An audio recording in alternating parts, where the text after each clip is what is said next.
Now, The Hunt Palmer Show. You are now listening to The Hunt Palmer Show on 104.5 ESPN Baton Rouge. Looking down the middle of the day. Live from the Mercedes-Benz of Baton Rouge studios. This is Hunt Palmer. Welcome in. Hunt Palmer coming to you from the Mercedes-Benz of Baton Rouge studio downtown in the capital city on this dreary Monday. Hope your work week's off to a good start. Appreciate you hanging out with us here on 104.5 ESPN Baton Rouge. Got Jacob Beck and Casey Gaines back there on the ones and twos. Busy Monday as promised. Denton Day from SiriusXM's College Football Overtime with us in 30 minutes. And then we got a lot to react to in the world of sports. LSU, a disappointing Friday night on the hardwood. I saw a little bit of LSU baseball this weekend, which we may get to, may not. The Saints were awful yesterday. We'll talk about that. But, of course, we will start with LSU in Florida Saturday night in Death Valley. Most teams prefer to dictate the tempo and style of a game, no matter the sport. It could be baseball, it could be basketball, it could be football, whatever. Golf, tennis.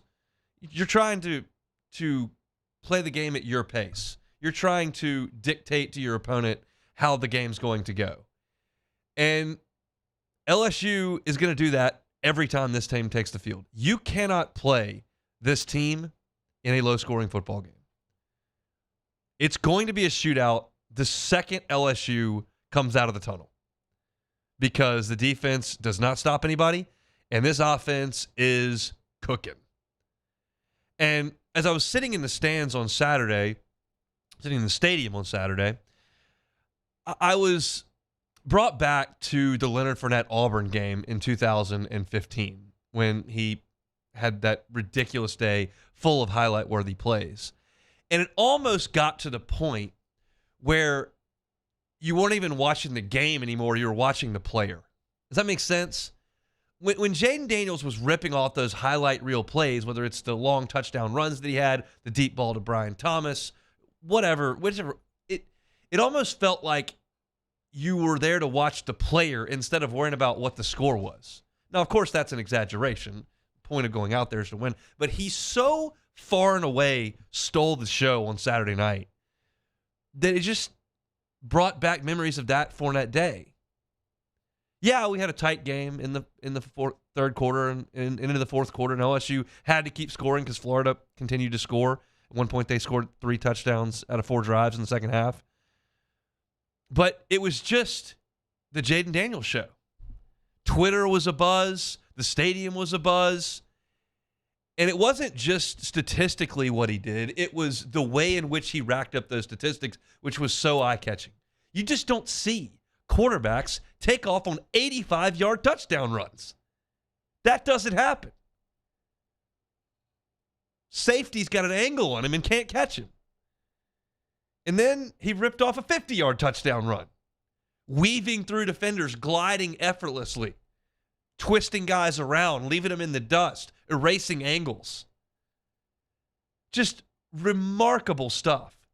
And then after he's ripped off these 2 highlight reel runs, he drops back and chucks a bomb to Brian Thomas for a touchdown. And he's not playing an FCS team.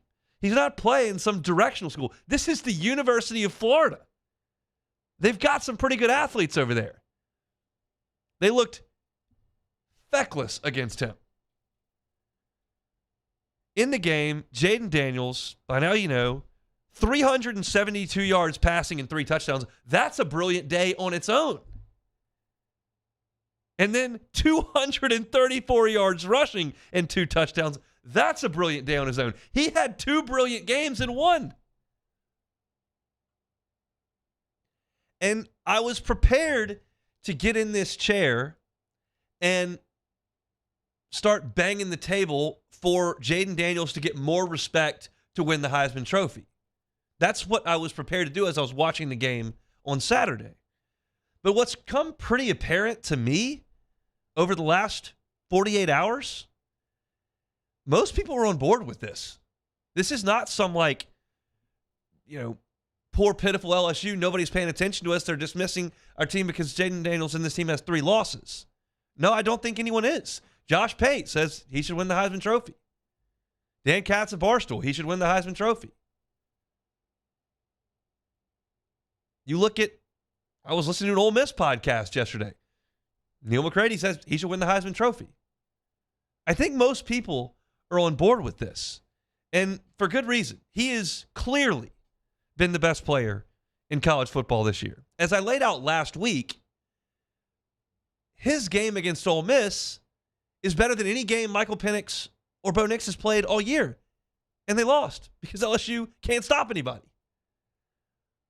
Jaden Daniels was asked after the game, what about the Heisman Trophy? You obviously care about it. He flashed the Heisman Trophy when he was doing a handshake with Garrett Nussmeier. This was JD5's comment after the game.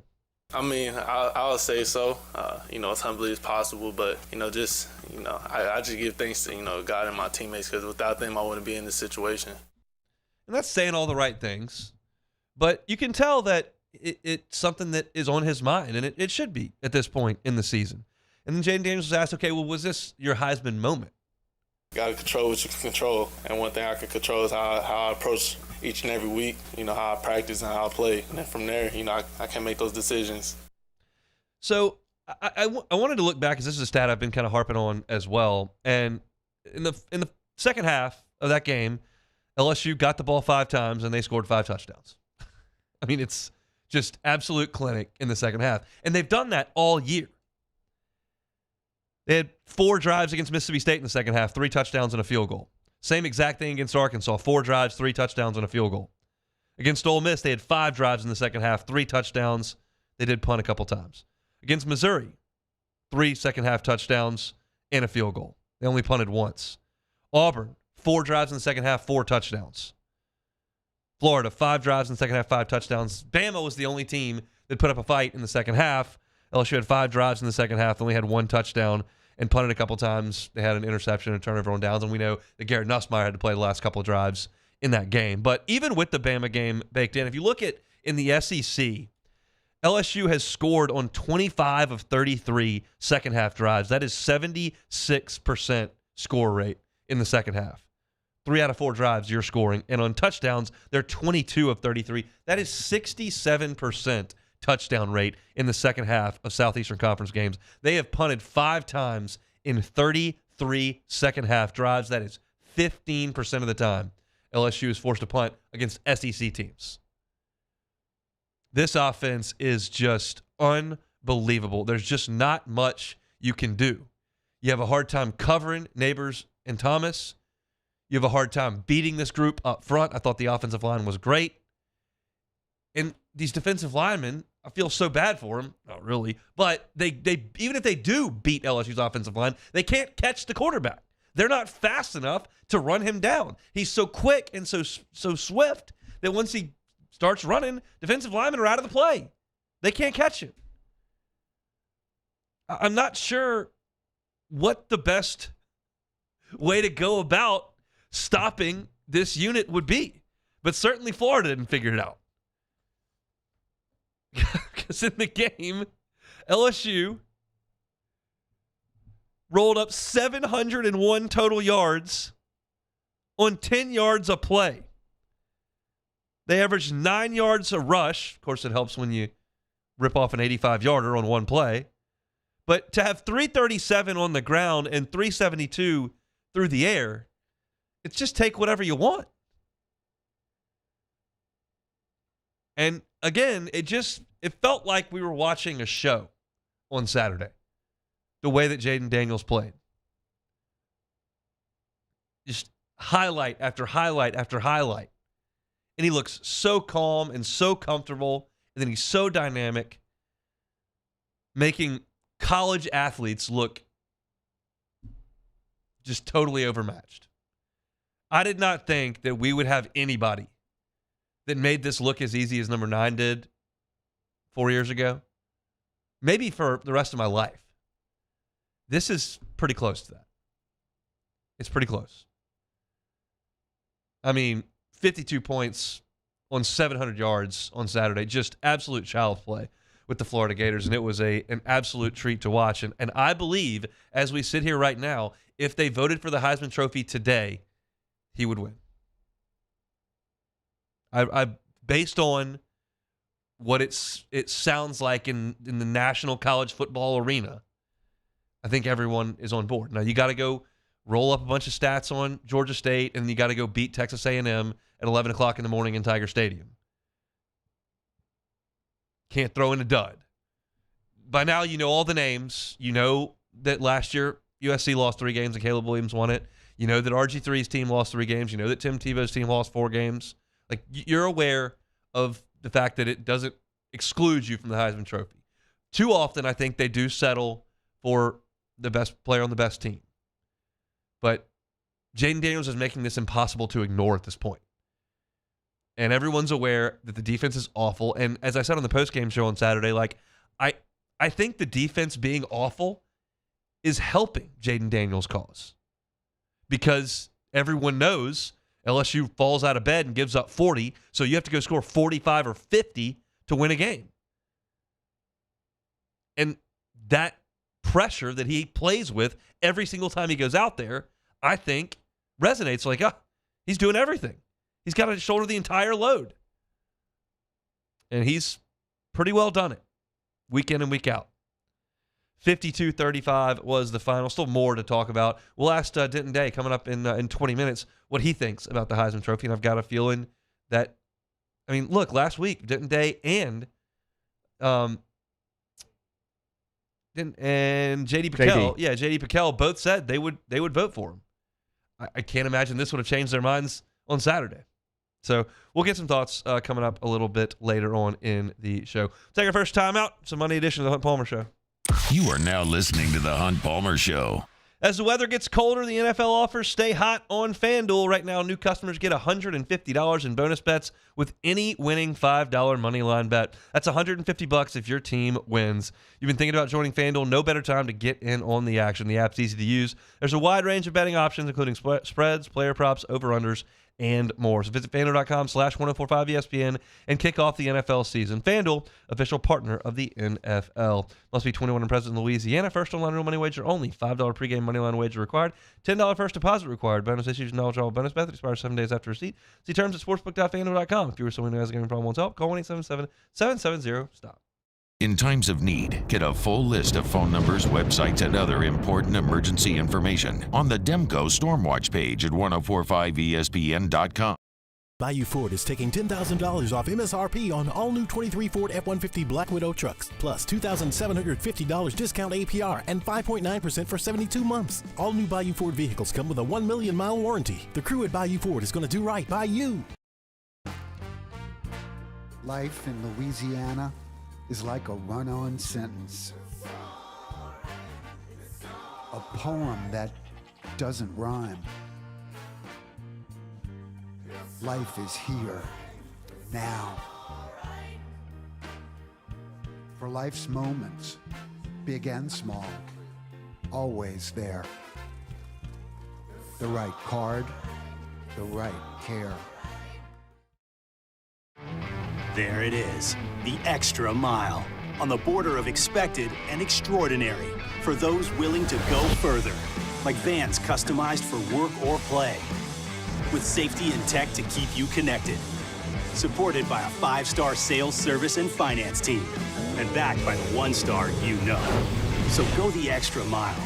It's never crowded, because so few have what it takes to go there. Mercedes-Benz Vans. Was a humid day, barefoot children play, looking for that summer shade. Time just slips away.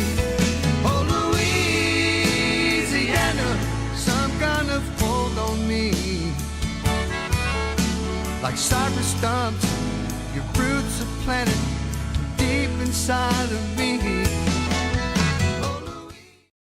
Gulf Coast Office Products is a nationally recognized Savin office equipment dealer based right here in Louisiana. Over 100 employees strong, Gulf Coast has the boots on the ground to support all vertical markets from education, engineering, legal, and finance. With the latest in office technology from desktop to production segment units, Gulf Coast and Savin have the perfect fit for you. Call 225-756-2644. That's 756-2644 for Gulf Coast Office Products. I've been doing business with Luba for 25 years. They're dependable, trustworthy. It's just the attention to detail with our clients. Our folks have years and years of experience. They're highly trained professionals. But many companies have that asset. What I'd like to think makes Luba a bit different is that we use those talents in a way that truly is dedicated to serving the needs of the folks who depend on us. At Relief Windows, we're more than windows. We're windows, doors, hardy plank, and vinyl siding. But our number one product is always customer satisfaction. Visit us online. Sandegriff, join us for the Tuesday edition of Live at Lunch. We're at Mike Anderson Seafood, Wesley at Nicholson. Live at Lunch, 11 a.m. weekdays on 104.5 ESPN Baton Rouge.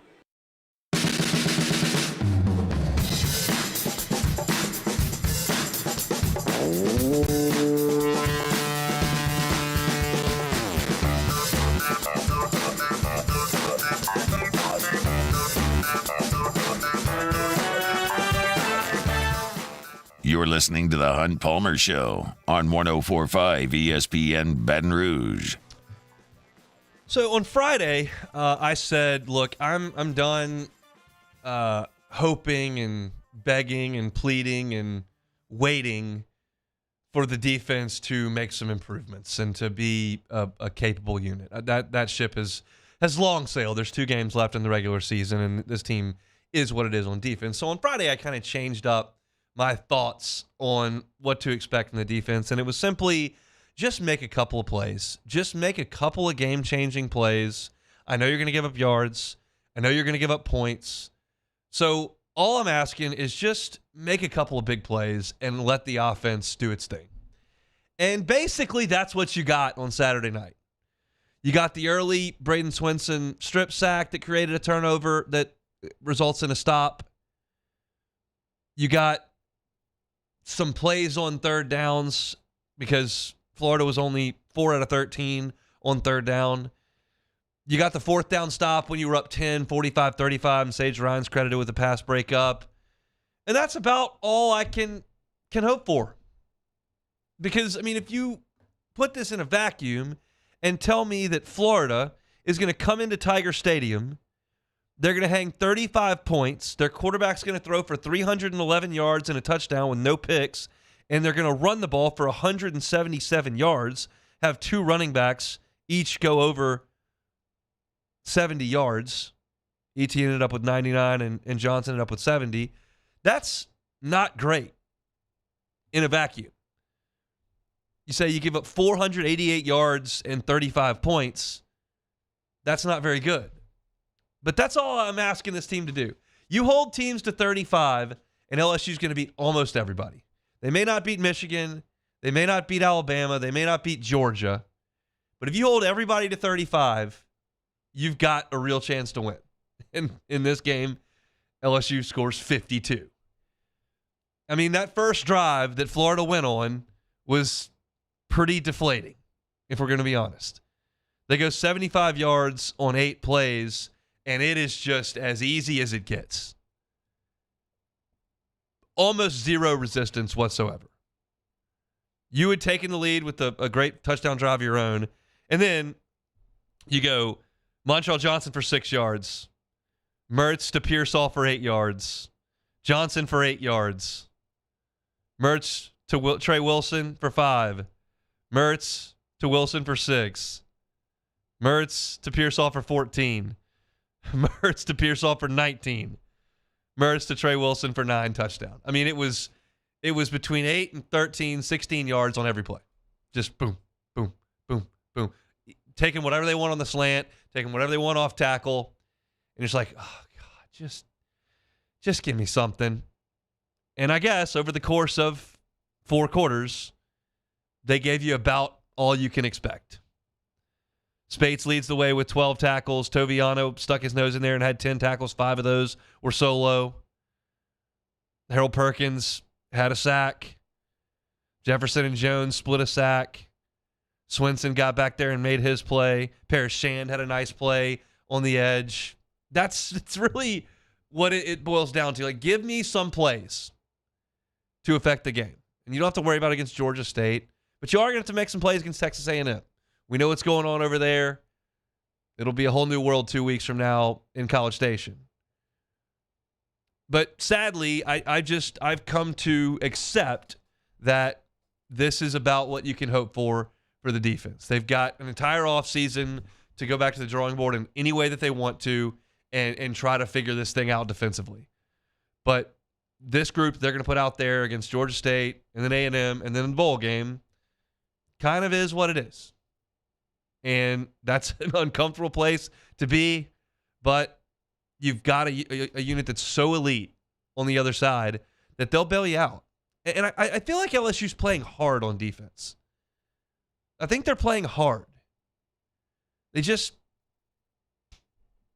don't have it. And it just is a shame that this unit that you put out there offensively that is so good and so dynamic and so consistent every single week, and you paired it with a defense that's going to go down as one of the worst statistically that the school's ever fielded. So I sit here on a Monday reacting to the game going, gave up 311 through the air. Gave up 177 on the ground. Almost 500 yards. That's good enough. That'll work. That's kind of where things are. I think that A&M is similar in terms of offensive capability to Florida. I don't know what their situation is at quarterback with Max Johnson. He didn't obviously play in the game on Saturday. Maybe he's back in 2 weeks. Maybe he's not. But Florida's pretty good on offense, not great. And A&M's pretty good on offense, not great. You know, obviously A&M rolled up 50 on a terrible Mississippi State team on Saturday. Got one defensive score on a scoop and score. But it's just going to be a track meet when this team takes the field. They've certainly got an identity. Maybe as strong as an identity as anybody in the sport. But hopefully they continue to play hard because that's really all you can ask for at this point from this team and say, hey, Jaden, go hang 50 and we'll be okay. But that's kind of the way that they've done things to this point. By the way, just as a little quick aside before we get to our guest, I tweeted this out. I was sitting there in the press box on Saturday and I was like, I'm in a season-long pick'em with some buddies in Memphis. There's like 25 of us, and I'm in first place season long, and I had Florida plus the points. So for the first time all year, the issue was put to bed. We were inside 2 minutes to play. LSU had a plenty enough lead, 17 points, and I'm just trying to get Florida into the end zone at the end. So now the tables have turned, and I'm not actually trying to get the defense to make a stop, which has been so hard all year. I'm actually pulling for Florida to get that late touchdown so that I can win the game and stay ahead in the pick'em. And of course, the defense bows its neck and gets a stop at the end, and I don't cover. So the one time it was okay if LSU was going to let a touchdown in, they stiffened, and I lost. But that's okay. Good job, boys. Congratulations to Kevin Heltz and Everett Fekete. Kevin and Everett are Week 11 winners in the 2023 Twin Peaks College Football Pick'em Contest. They win a Twin Peaks gift card. Don't forget to make your picks for Week 12 by noon on Thursday. Play the 2023 Twin Peaks College Football Pick'em today at 1045ESPN.com. Still plenty to get to. We got to talk about the Saints in hour number 2, of course. We've got to talk about the SEC games and obviously the openings that have come up in the SEC. I want to mention LSU's basketball game that they played against Nichols on Friday night, which was obviously a real disappointment in the second half. So plenty to get to here on this Monday edition. You're listening to The Hunt Palmer Show. The Hunt Palmer Show.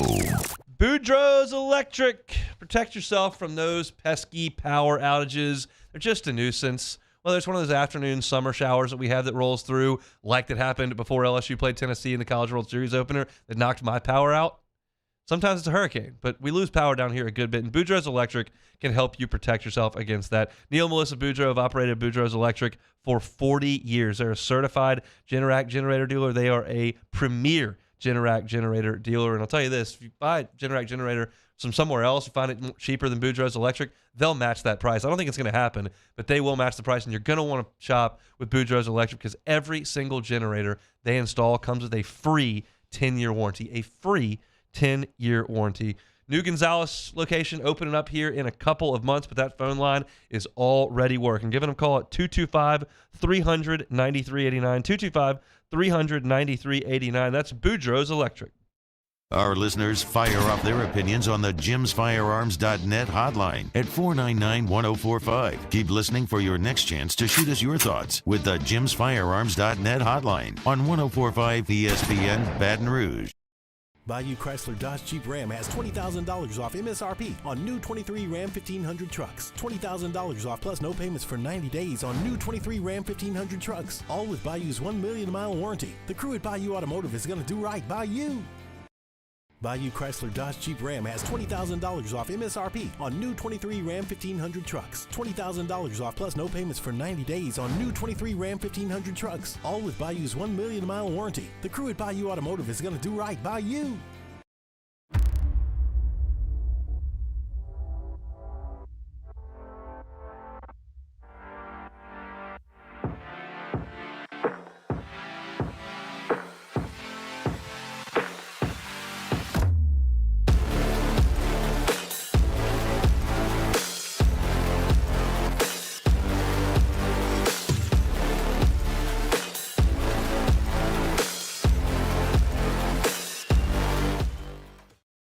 Dylan Cruz here to tell you about Six Rings Baseball and Softball Camp. If you live on the North Shore and play ball, go to Six Rings Camps with former LSU assistant coach Dan Canaveri. His knowledge is second to none, and your child will improve and have fun doing it. Camps were held at Coquille Park and Six Rings Academy in Covington with 4 sessions over the summer. Full day and morning only sessions are available from ages 7 to 13. Go to sixringsbaseball.com or call 985-206-9096. Learn the game to love the game.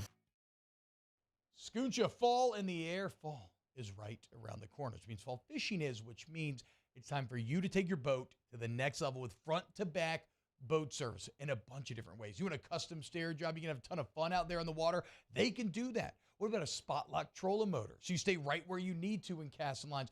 Or sonar that's let you see the fish under the water before you cast. All of your maintenance needs as well. For 38 years, they've been at it and will continue to do so. The Sherman family of front-to-back boat service.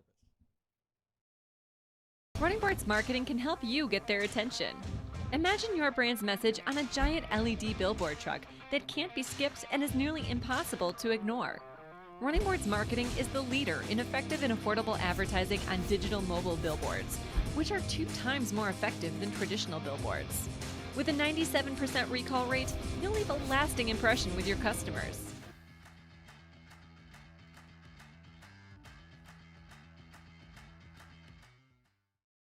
Electricity is all around us, and our families depend on it. Every day is sparked by the power of a cold drink or a warm meal, a movie night, and a comforting light at the end of a dark hallway. From sunrise to sunset, playtime to bedtime, our team is ready to take care of your electrical needs, even in the case. Moscona inviting you to join us for Monday's AFR, presented by Relief Windows. We're recapping LSU, Florida. We'll hear from Brian Kelly, and we'll recap Saints and Vikings. Join us for Monday's AFR, 3 to 6, 104.5 ESPN, Baton Rouge.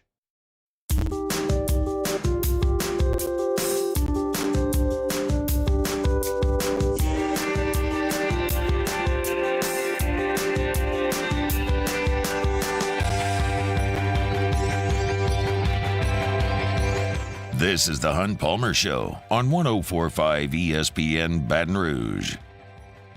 Moving right along here on a Monday edition of the Hunt Palmer Show. Hope your work week is off to a good start. Every Monday at 1:30, we welcome in our guy Denton Day from SiriusXM's College Football Overtime. He joins us now on the Jim's Firearms Hotline. Denton, how are you, sir? Hunt, I'm good, man. How did you celebrate the news this weekend?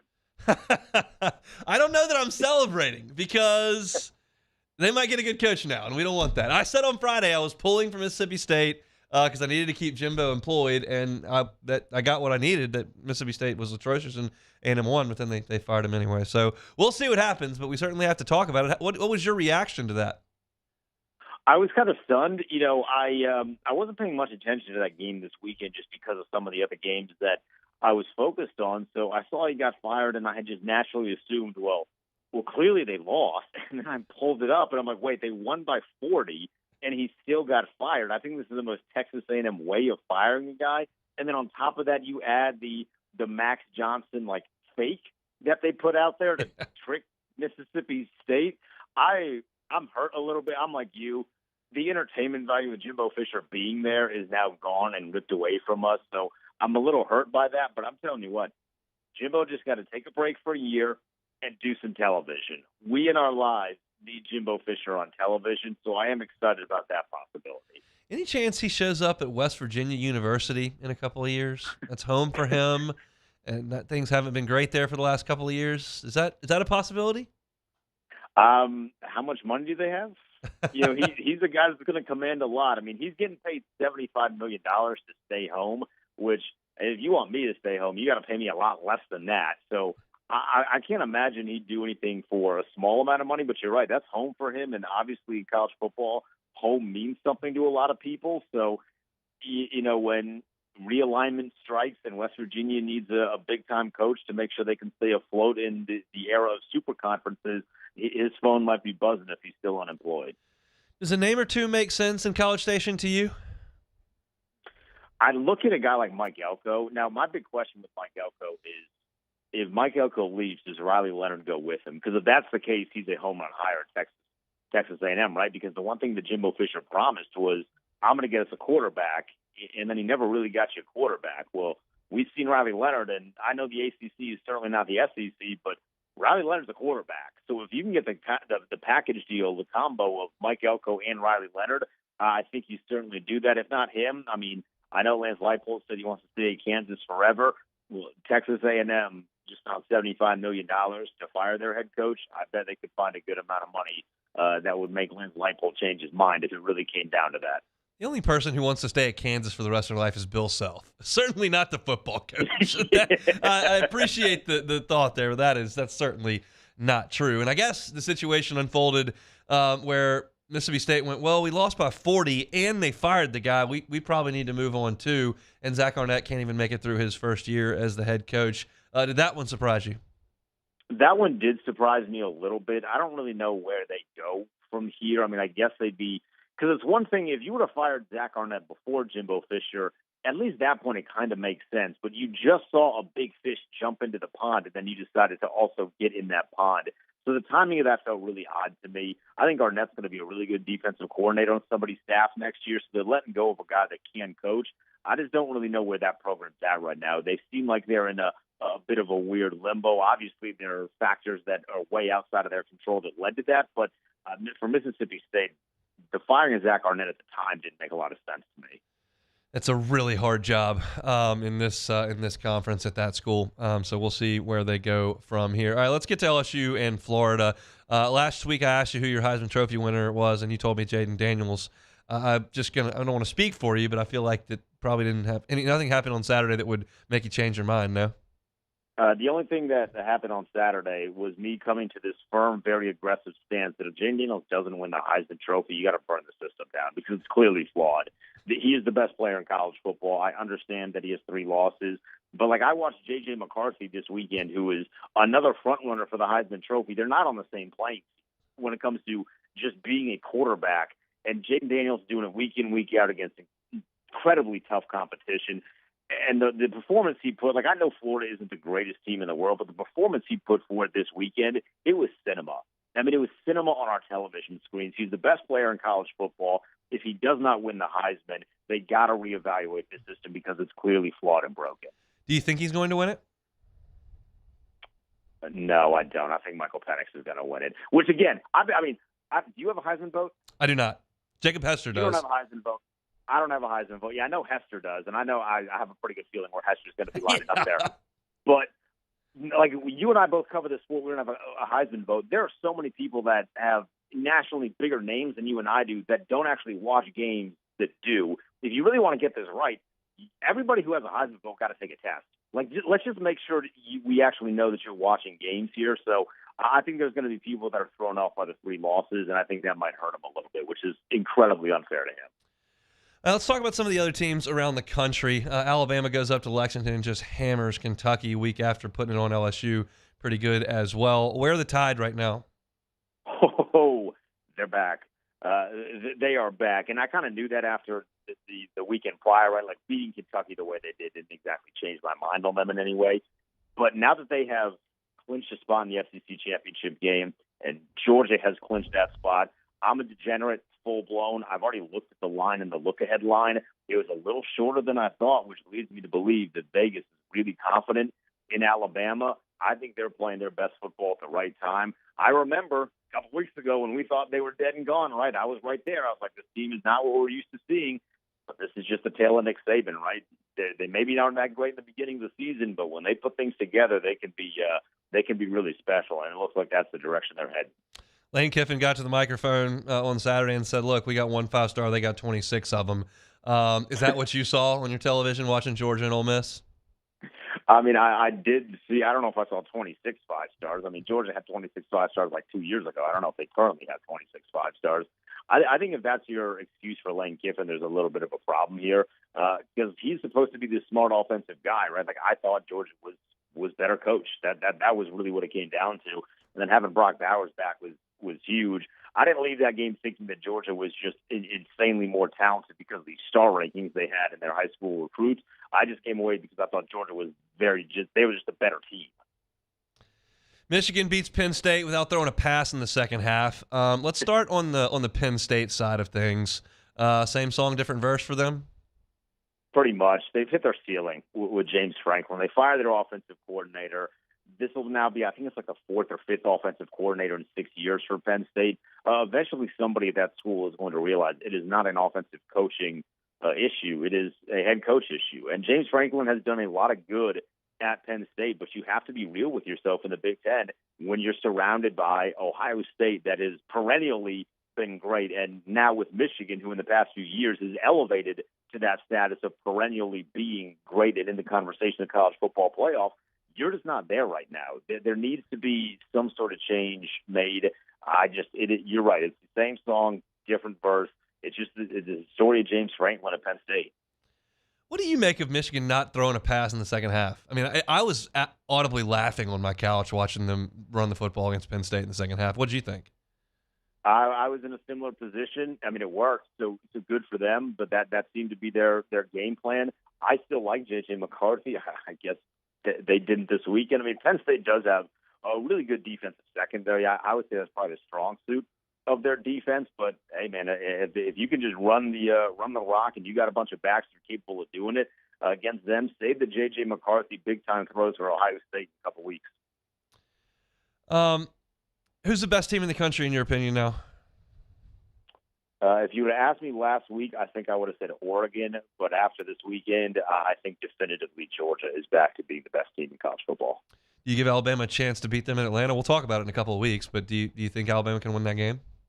I do. I do. Now that they're playing, now that they have their identity down pat, I do. I told you that I looked at the look-ahead line. I saw 4.5, which was way shorter than I thought. I thought it was going to be Georgia by a touchdown. So I do give Alabama a chance, but I still think Georgia's the best team. How about Missouri putting it on Tennessee 36-7 in Columbia? 7 is not an output I would generally associate with Josh Heupel's offense. I was surprised by that. I thought it was going to be a bit of a track meet after watching the first couple series in the first quarter, and then for whatever reason, Tennessee's offense seems to just fall off the face of the earth. And how about Cody Schrader, man? He's a fun dude to watch. We've had him on a couple of times, and he's a really great dude too. They got something with Missouri. Obviously, they didn't beat Georgia, and that result didn't go the way they hoped, and they didn't beat LSU, right? But they got a good team. They should be very proud of the progress they've made this year. It is Denton Day, SiriusXM College Football Overtime every single Saturday from 11 to 1 our time, and of course he's with us every single Monday at 1:30. Denton, thanks so much for your time, man. 100% as always, man. Thank you. Always enjoy our conversations with Denton Day.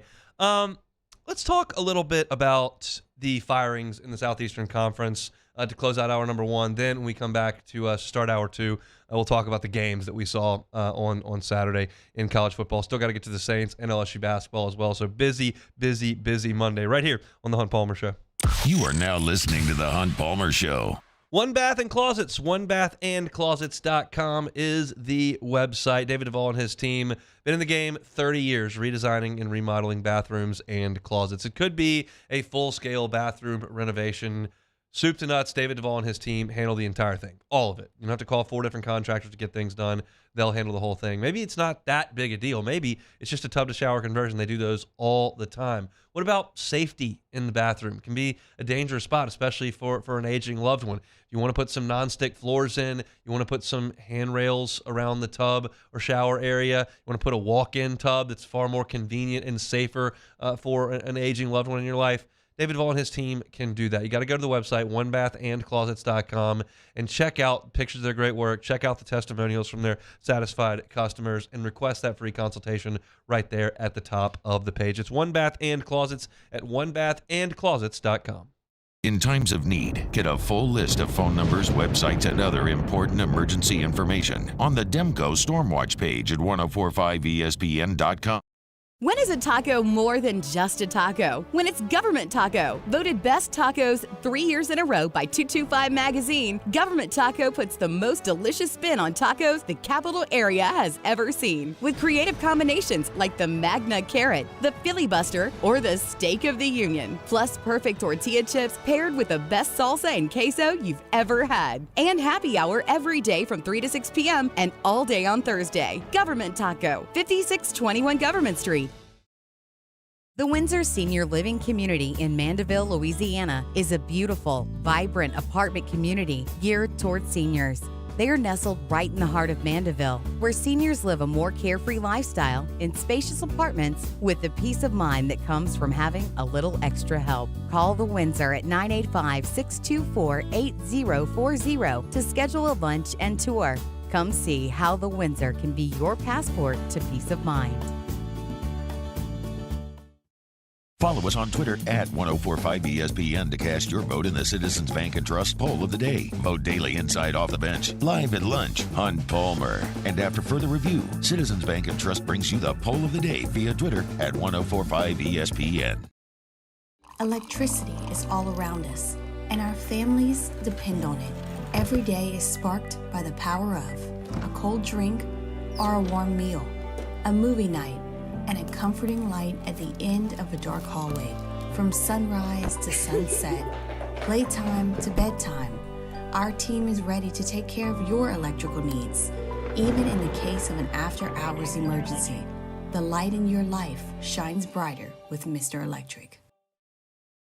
Scooncha, fall in the air. Fall is right around the corner, which means fall fishing is, which means it's time for you to take your boat to the next level with front-to-back boat service in a bunch of different ways. You want a custom stair job, you can have a ton of fun out there on the water, they can do that. What about a spot lock trolling motor? So you stay right where you need to in casting lines, or sonar that's let you see the fish under the water before you cast. All of your maintenance needs as well. For 38 years, they've been at it and will continue to do so. The Sherman family of front to back boat service. There it is, the extra mile, on the border of expected and extraordinary, for those willing to go further, like vans customized for work or play, with safety and tech to keep you connected, supported by a 5-star sales, service, and finance team, and backed by the 1-star you know. So go the extra mile. It's never crowded, because so few have what it takes to go there. Mercedes-Benz Vans. Dylan Cruz here to tell you about Six Rings Baseball and Softball Camp. If you live on the North Shore and play ball, go to Six Rings Camps with former LSU. Sandgriff, join us for the Tuesday edition of Live at Lunch. We're at Mike Anderson Seafood, Wesley at Nicholson. Live at Lunch, 11 a.m. weekdays on 104.5 ESPN Baton Rouge.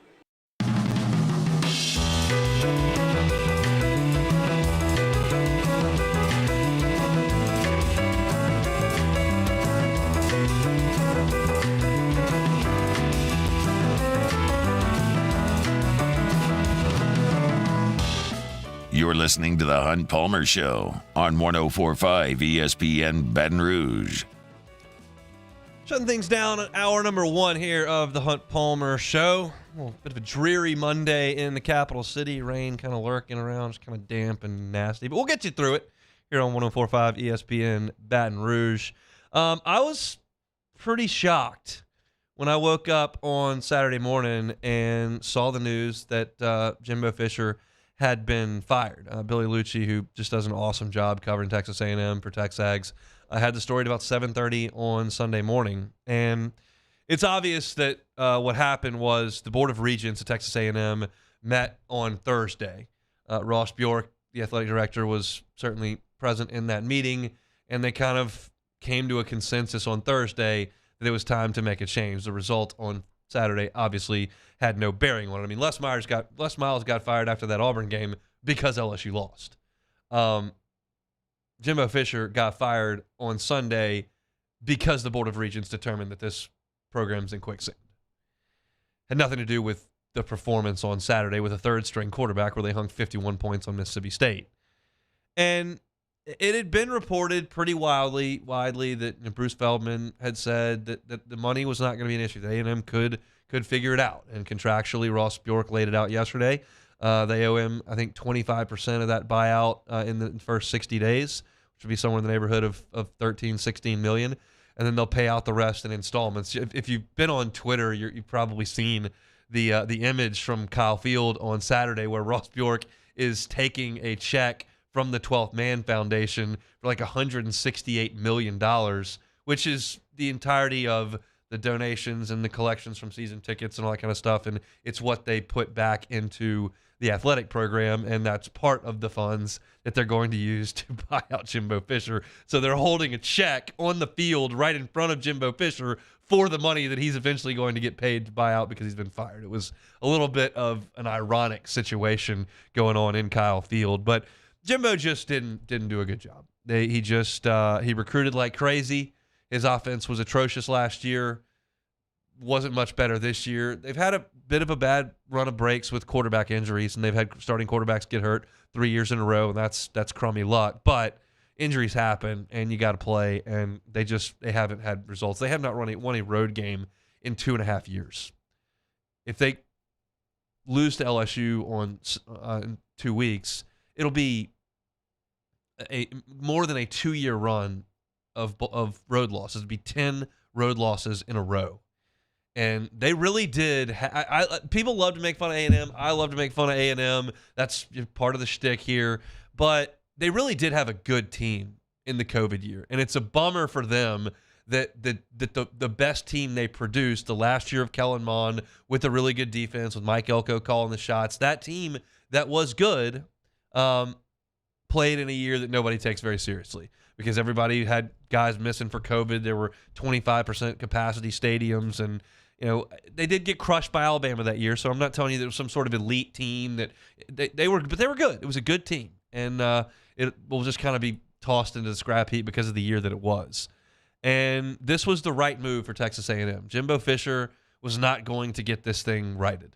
He is going to would have brought a reasonably talented roster to the table and a much more manageable schedule next year where they don't play Alabama and they don't play Georgia, and LSU comes to Kyle Field, and Texas comes to Kyle Field, and Notre Dame comes to Kyle Field. And, there would have been some preseason expectations on that team, but they needed to go in a different direction, and Ross Bjork had the funds and the guts to go ahead and do it. So the question is, where do they turn next in Aggie land? And Billy Lucci, who knows a lot of these things, seems to think that money is going to play a factor. I don't think you're going to see one of these $100 million contracts come flying off the rack here. He doesn't think they're going to pay Dan Lanning's $20 million buyout to leave Oregon because you've already got a ton committed to Jimbo and the previous staff, and now you've got to bring in an all-new staff. Now, they got a ton of money, and I'll have to – well, you won't see that, but I would have to see A&M walk away from a qualified candidate they wanted because of money before I believe that that's what's going to happen. But there are a number of names that have been tossed about. Of course, Mike Elko's name has come up. Dan Lanning's name has come up. Lance Leopold's name has come up. Dabo Sweeney's name came up. Maybe Jeff Traylor over at UTSA if that's the route you're going to go. But I will maintain this, and Hester disagrees with me on it, and so to this point, he's right and I'm wrong. But I believe you can do great, great things at Texas A&M. It's never been done, so I'm just going off of the surrounding circumstances and not the past results. But I think if you got a dynamic recruiter in there who had a modern offense, you could wake that thing up and become a force, even in the new Southeastern Conference. It's a weird place. It's a weird place to recruit to. Not everybody wants to go be there, but some people do. And with that recruiting base and that budget and that stadium in this league, I think you can do massive things. So I hope they swing and miss big time on this hire. That would make me very, very happy. But I'm a little nervous about it, quite frankly, because as long as Jimbo was there, yeah, they were winning some recruiting battles, but they weren't winning the games that mattered. We'll see if the next guy can do that. In the meantime, LSU needs to be aggressive in recruiting the Gabe Relaford's and the Draylon Millers, maybe Dominic McKinley. Like there are guys that you are fighting with Texas A&M for. You need to pounce on this in the next 3 weeks and get some of these guys into your class. That's an important thing for LSU to try to figure out here. Now, on the other side of this equation is Mississippi State. And you understand that Mississippi State was in a tragic situation with the passing of Mike Leach. Like, that's very obvious. But they made a mistake. And they hired the defensive coordinator with no head coaching experience to run an SEC program. And then he made a mistake, ditching the air raid completely, trying to go to a more quote-unquote traditional offense with a roster recruited to do something else. And as the year went on, they got worse and worse and worse. They hired a bad coach. Zach Arnett's a bad head football coach at this point in his career. He's a good defensive coordinator. I thought he did a good job with Mississippi State's defense the last 2 years, and that's why preseason I thought Mississippi State would be a pretty good football team. With Will Rogers coming back, with Woody Marks in the equation, with a defense that is coached by Zach Arnett, I thought this will be a pretty good team. Not a contender for the West, but a pretty good team. And they were not. They were a terrible team because they had a terrible coach. And they did have the sense to pull the plug immediately and go, you know what? This was a bad mistake. We were in a compromised position. We did what we thought was right at the time. Clearly was not a right thing to do, and they pulled the plug on it. This hire is going to be fascinating because in welcoming Oklahoma and Texas into the SEC, the league just got harder. And when the league gets harder, those jobs at the bottom get even tougher. And Mississippi State very much is toward the bottom. That roster's not very good, and the competition is just crazy. And oh, by the way, Lane Kiffin's about to go 10-2 in the school right north of you. That doesn't help in recruiting either. So I don't know where Mississippi State turns.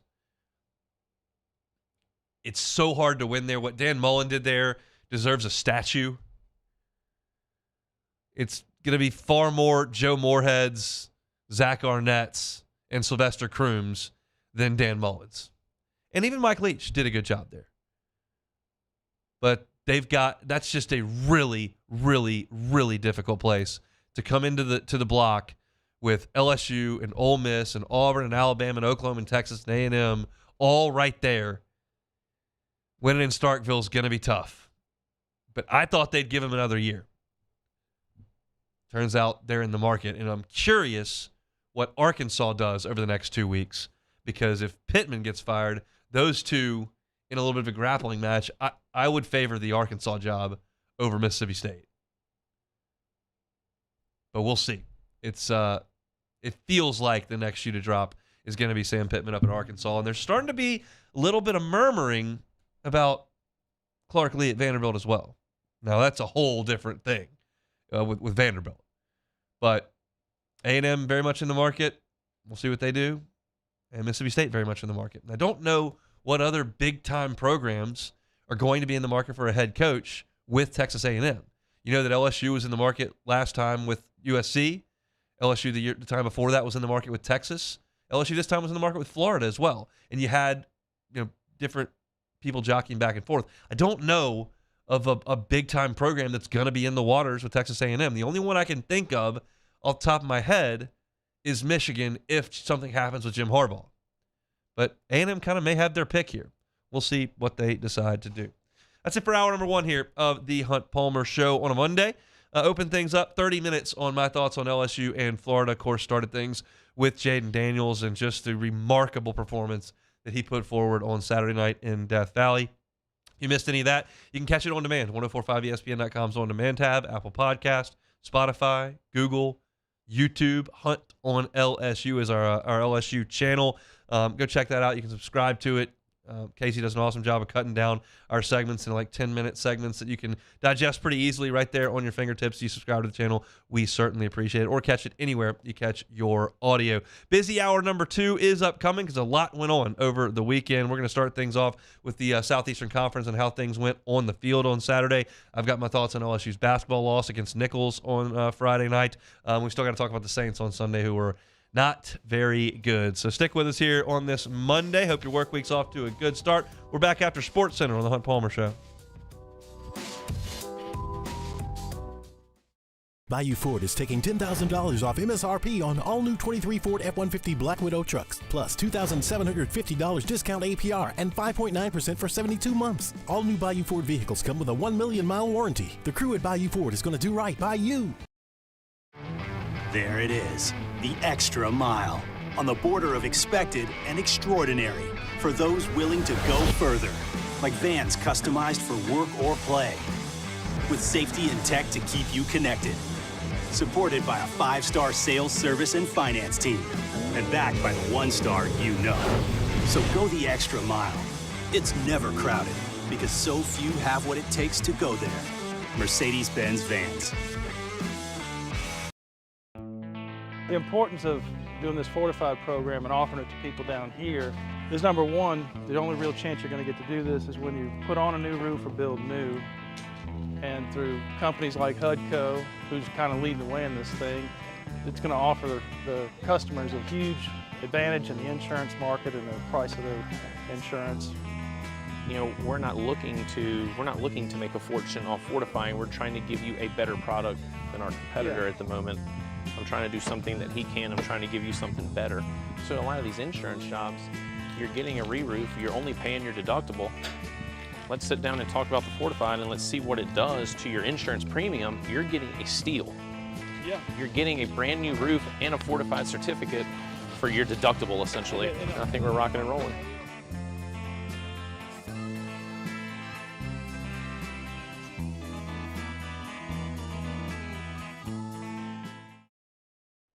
Scooncha, fall in the air. Fall is right around the corner, which means fall fishing is, which means it's time for you to take your boat to the next level with front-to-back boat service in a bunch of different ways. You want a custom stair job, you can have a ton of fun out there on the water. They can do that. What about a spot lock trolling motor? So you stay right where you need to in casting lines. Or sonar that's let you see the fish under the water before you cast. All of your maintenance needs as well. For 38 years, they've been at it and will continue to do so. The Sherman family of front-to-back boat service. Electricity is all around us, and our families depend on it. Every day is sparked by the power of a cold drink or a warm meal, a movie night, and a comforting light at the end of a dark hallway. From sunrise to sunset, playtime to bedtime, our team is ready to take care of your electrical needs. Even in the case of an after-hours emergency, the light in your life shines brighter with Mr. Electric. I've been doing business with Luba for 25 years. They're dependable, trustworthy. It's just the attention to detail with our clients. Our folks have years and years of experience. They're highly trained professionals. But many companies have that asset. What I'd like to think makes Luba a bit different is that we use those talents in a way that truly is dedicated to serving the needs of the folks who depend on us. Dylan Cruz here to tell you about Six Rings Baseball and Softball Camp. If you live on the North Shore and play ball, go to Six Rings Camps with former LSU assistant coach Dan Canaveri. His knowledge is second to none, and your child will improve and have fun doing it. Camps are held at Coquille Park and Six Rings Academy in Covington with 4 sessions over the summer. Full day and morning only sessions are available from ages 7 to 13. Go to sixringsbaseball.com or call 985-206-9096. Learn the game to love the game. His name was Cain. He had a horse along the countryside. I saw him ride. One day they found him.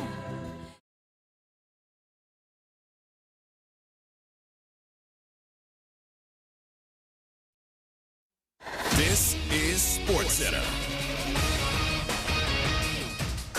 I'm Christine Lisi. Michigan football coach Jim Harbaugh says he plans to attend Friday's court hearing where a judge will hear arguments on whether to grant a restraining order that would nullify his 3-game suspension handed down by the Big Ten related to the sign-stealing scandal.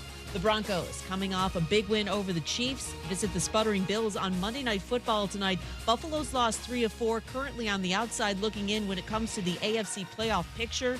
Unsportsmanlike co-host Chris Canty. This is a situation right now where we're trying to figure out if we should take the Buffalo Bills seriously. If they can't win a game like tonight, then the answer has to be an emphatic no. So to me, this is going to tell us a lot about Buffalo and how they play this game, and them being on the winning side of it is got to be a part of the story if they're ever going to pull out of this nosedive that they're in right now. Chris Canty, Monday Night Football, 8 Eastern, ABC and ESPN with the Manning Cast on ESPN2. Nuggets coach Michael Malone has agreed on a contract extension that will make him one of the highest paid coaches in the NBA, reports ESPN's Adrian Wojnarowski.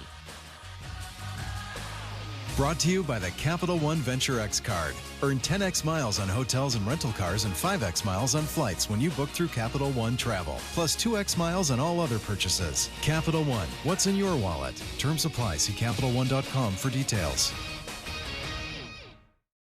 Ladies and gentlemen, may I direct your attention to something quite extraordinary? Now, the Hunt Palmer Show. The Hunt Palmer Show on 104.5 ESPN Baton Rouge. Live from the Mercedes-Benz of Baton Rouge studios. This is Hunt Palmer. Hour 2, Hunt Palmer Show here on a Monday. You know, last week, we finally kicked it into high gear in our picks against the spread. Week 10, we go 5-1-1, really push ourselves 6 games over 500. And we got off to a great start on Saturday because I had Alabama minus the 11. Boom, that's a hit. We're looking good. Well, after that, catching 14 points with Vanderbilt, they got beat by 1,000. Laying 2 with Tennessee, they got beat by 1,000. Laying 2.5 with Arkansas, they got beat by 1,000. Catching 10.5 for Ole Miss, they got beat by 1,000. And catching 17 with Mississippi State, they got beat by 1,000. We lost 5 straight. And all in convincing fashion. So it was a 1-5 week. We're now 40-38-1 on the season against the spread in the SEC. Now I think at this point, I just have to try to get to the finish line over 500. We got a lot of games left because everybody's stepping out of conference this week. Then we got rivalry week, so we got to buckle down. But that was a really poor performance by me. As far as the results on the field, I did want to talk about a few things in SEC play. This has been my chorus about Georgia all year long. If you've listened, you've heard it. I talked about it when they played Kentucky. I talked about it when they played Missouri. I talked about it again when they played Ole Miss. They are still the most powerful force in this sport. That's pretty evident. They haven't lost in 2 years. And when they commit their full attention and full effort and they execute at their elite level, it gets ugly. And it did for Ole Miss in that game. And it's weird to say because we've seen that program mature over the last 6-7 years. Their offense is better than their defense, I think. And their defense is damn good. But Carson Beck has played great. It was all that, well, can they can they overcome the loss of Stetson Bennett? Nobody really liked him, and man, that guy really executed. And he was really good, and he's part of the reason they won. Dude, Carson Beck's awesome. 18 of 25, 306 yards, 2 touchdowns. He did have the 1 pick, but he's throwing for 300 every week, just about. He's commanding the offense. I mean, yeah, he's got a lot of really good talent around him. But Bowers missed some time. McConkey missed some time. And they just roll on offense. They scored 14 in the first quarter, 14 in the second quarter, 10 in the third quarter, and 14 in the fourth quarter. They rolled up Ole Miss 52-17. And Jackson Dart got banged up in the game, and I said, look, he's going to have to carry him. It's just like when you play Alabama, your quarterback's got to go nuts.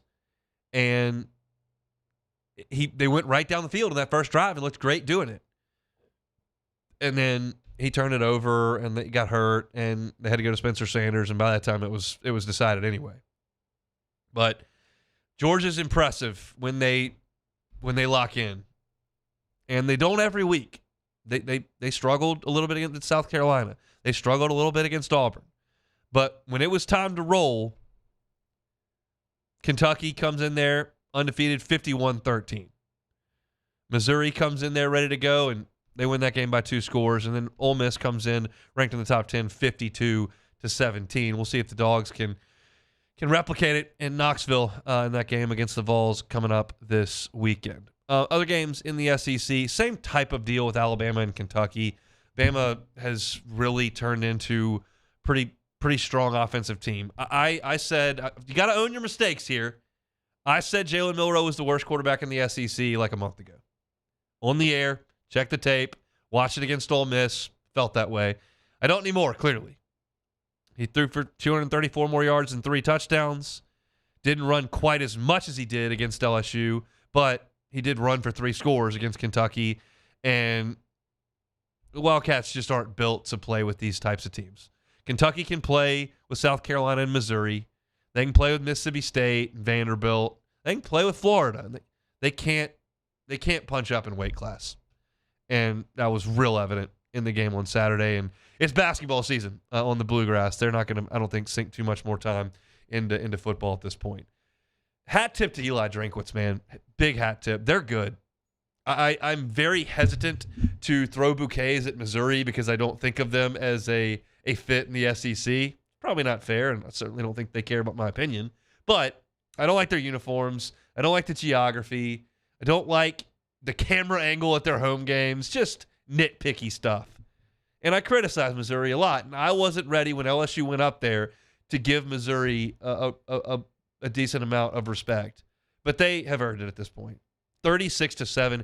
They just throttled Tennessee. And don't you know that Eli Drinkwitz liked this one? Because, and I wasn't even aware of this. I covered the league. I had forgotten that Tennessee last year scored a touchdown with like 30 seconds left to go over 60 points against Missouri.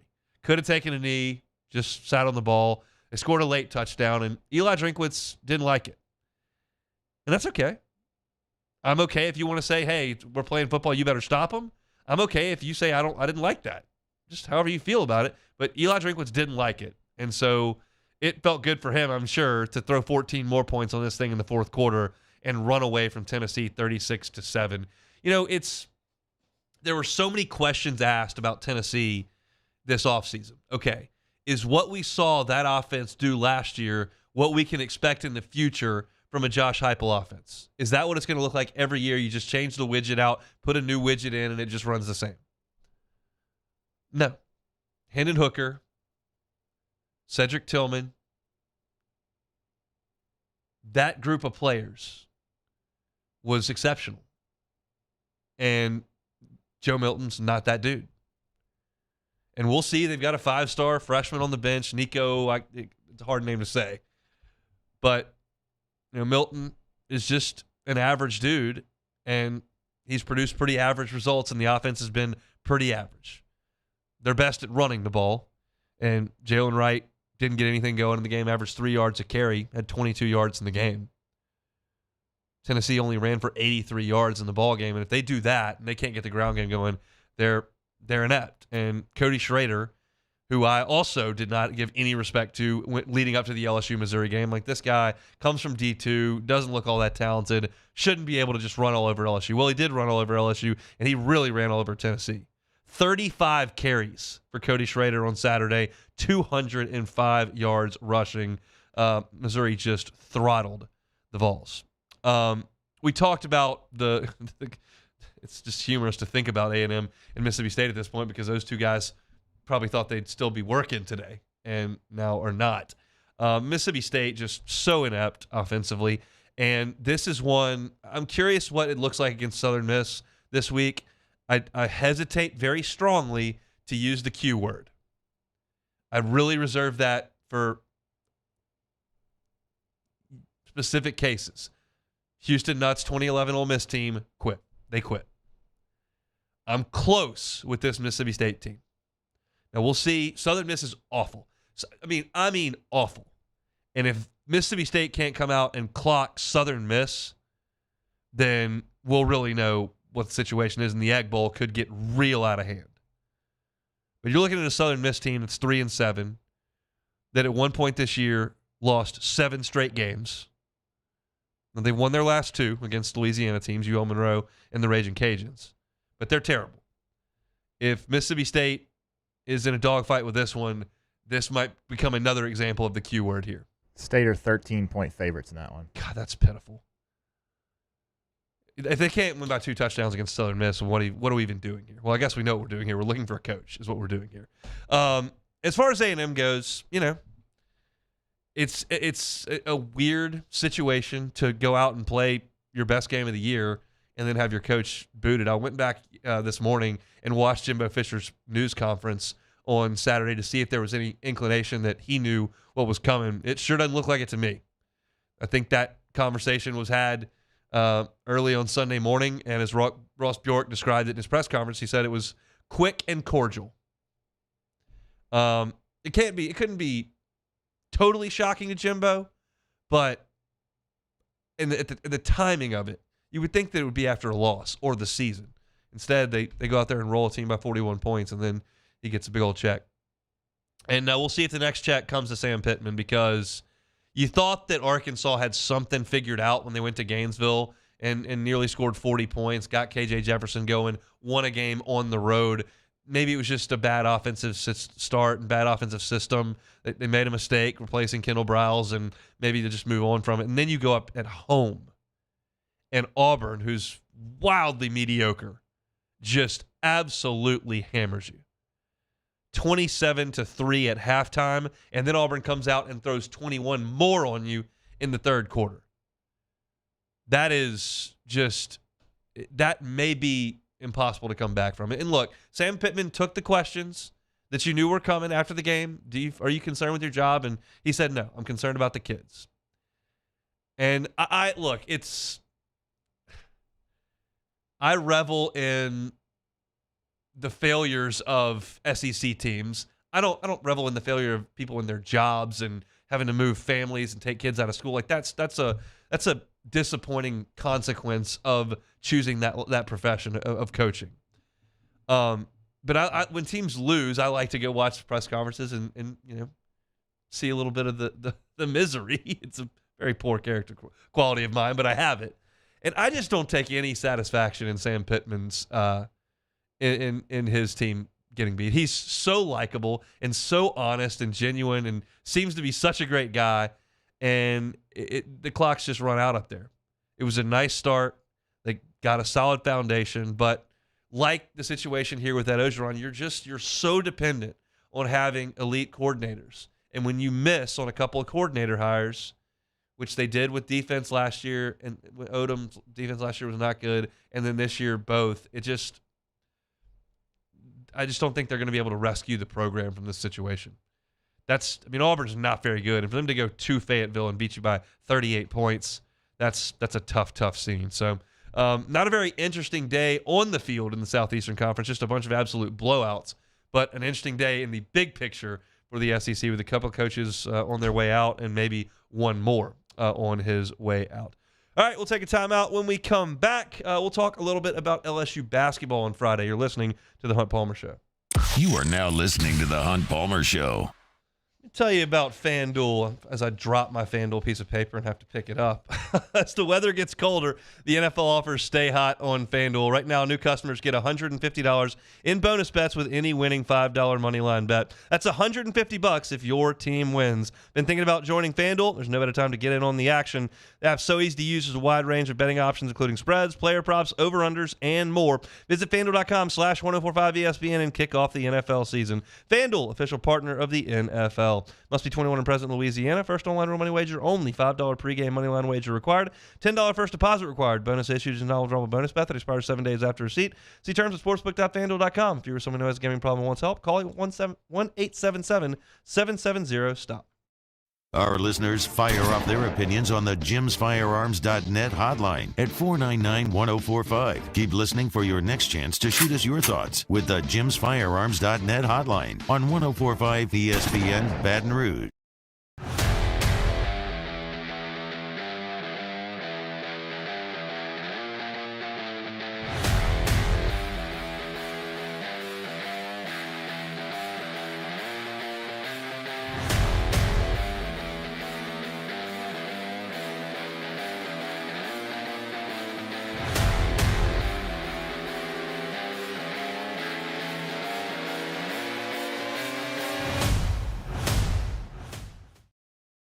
Running Boards Marketing can help you get their attention. Imagine your brand's message on a giant LED billboard truck that can't be skipped and is nearly impossible to ignore. Running Boards Marketing is the leader in effective and affordable advertising on digital mobile billboards, which are 2 times more effective than traditional billboards. With a 97% recall rate, you'll leave a lasting impression with your customers.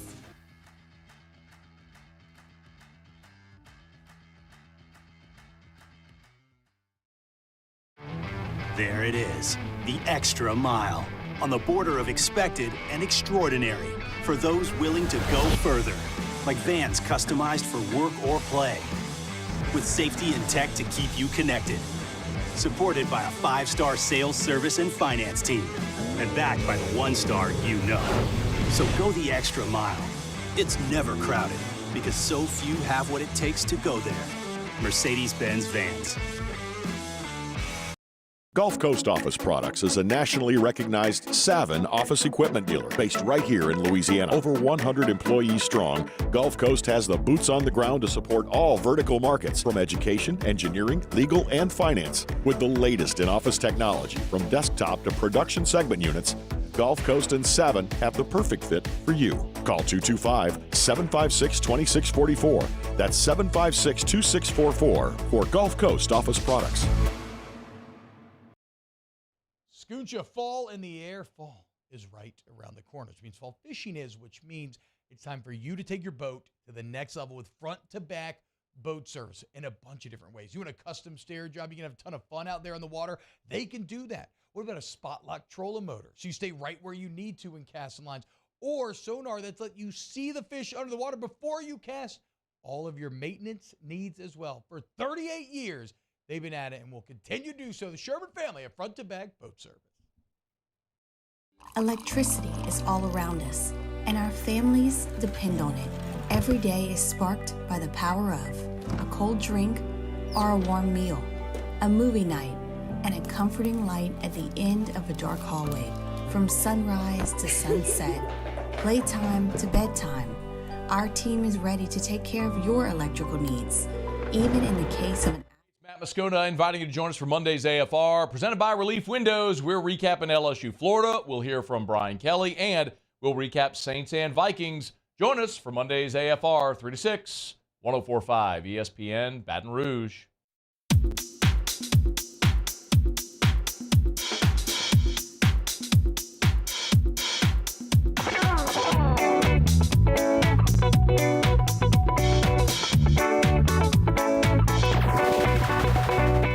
This is the Hunt Palmer Show on 104.5 ESPN Baton Rouge. So my parents came in town this weekend, and we decided to get some dinner on Friday night. So I did not go to the PMAC to watch the basketball game, and I was at the table eating dinner and pulled up the phone to see what the score was of LSU and Nichols. it was halftime, and LSU was down 19 points to Nicholls State University. That is tough. The Tigers came back and played very well in the second half, but they had dug themselves too deep a hole. And listen, there are a few layers to the discussion I want to have about this basketball game. The first is you shouldn't lose to Nicholls. You should not lose to Nicholls. It's a very, very bad loss. And so we'll talk about that, but in this, when you boil it down, like, this team that LSU has is going to rely on making jump shots and a lot of threes. And some nights when that's one of the key cogs to your offense, and you go out there in the first half and you go 1 for 11 from the three-point line, and then they go out there in the first half and go 9 of 17 for 53% from the three-point line, this can happen. Now, there are a couple. LSU is allowing far too many straight line drives off the dribble and far too many open threes. And then Nicholls did their job and made them. LSU adjusted in the second half, and they played better defense in the second half, and Nicholls regressed to the mean, went 3 of 13 from the three-point line. And LSU, to their credit, didn't just sit back and chuck a bunch of threes up. They actually attacked, and they only put up 8 threes in the second half. They only went 2 of 8. And they chipped back into this game. But this team is going to have some days where shots don't fall, and they're going to lose some games. Like, that's going to be part of it. They're also going to have some days where it's raining with threes, and they're going to win some games and be in some games against teams that are a lot better than them. But the big picture is you can't lose to Nicholls. And Matt McMahon right now is trying to lay the groundwork for a program and try to recreate some interest that was at a real high with Will Wade and then went crashing down as Wade was fired. And last year they put together a cobbled-together roster. And understandably, there's some good momentum in recruiting, but in terms of the on-court results, it's not a product that a lot of people are fired up about. I am. I love watching the LSU team play basketball. But a lot of people are disenchanted. That's just a reality. And you're trying to get those folks back. And when you lose to Nicholls State on your home floor, that's not going to help very much. And I think one of the issues that people have had with Matt McMahon, I don't care, but some people think that there's not enough fire in him and he's not as emotional enough on the sidelines, especially when things aren't going well. Well, he is pretty stoic. But on Saturday, after the game, he was not stoic. And this is as emotional a soundbite as I've heard from Matt McMahon after the loss to Nicholls. I mean, you get to represent LSU. I don't care. They get to represent Nicholls State. You're playing Division I college basketball. People spend their money to come watch you play. You can watch the game either on TV or on the internet anywhere in the world. It is the opportunity of a lifetime. The price of admission for that is you come out and you play your tail off every second you're on the floor, and you compete, and you show some passion and some heart. And I didn't get it done. I didn't have him ready to play that way. He's banging the table. He's fired up. Look, they played poorly on Friday, and then they shot poorly on top of it. And that's a gut punch of a loss. But the reality of the situation with LSU's basketball program right now is that this loss is pretty insignificant because, in my opinion, they're not going to the NCAA tournament. And so you're working on creating a culture, getting some young players out there, and trying to win some games along the way. If I thought that this loss was going to somehow, derail the season or the program, I'd probably react a little bit more viscerally to it. They're going to lose some games. It just hurts the momentum of the program in terms of fan interest when you go out there and do that on a Friday night. And maybe it's lost in the shuffle because it's football season, and I'm out at the box yesterday, and there's a lot of people fired up about baseball, and you got a quarterback that may win the Heisman Trophy, and so maybe folks are just apathetic towards it. But that's bad. You're trying to build something, and you need to avoid these landmines. You go out there and lose to Dayton and Charleston, okay. That program's better than yours. It happens. You can't lose to a team from the Southland at home on a Friday early in the season. It's just, this town is not wired to continue to show up in the PMAC. You're gonna struggle to create great crowds, and when you struggle to create great crowds, you struggle to create a good environment. You struggle to win. Then you struggle to get recruits in there and have them show up. It's you got to get this thing out of neutral. And last year, I'm giving a total pass to Matt McMahon. I don't care about his first year. I do care about this one. And that's a disappointing result. I understand why it happened, because you came out and missed everything you threw up, and they came out and hit everything they threw up, and you dominated them in the second half. But you dug yourself too big a hole. So they've got to go get back to work. You got to go to Charleston this week. They play Thursday, and find a way to get a couple wins when you go up there in that tournament and try to turn this thing around. I don't think this is the worst team in the SEC.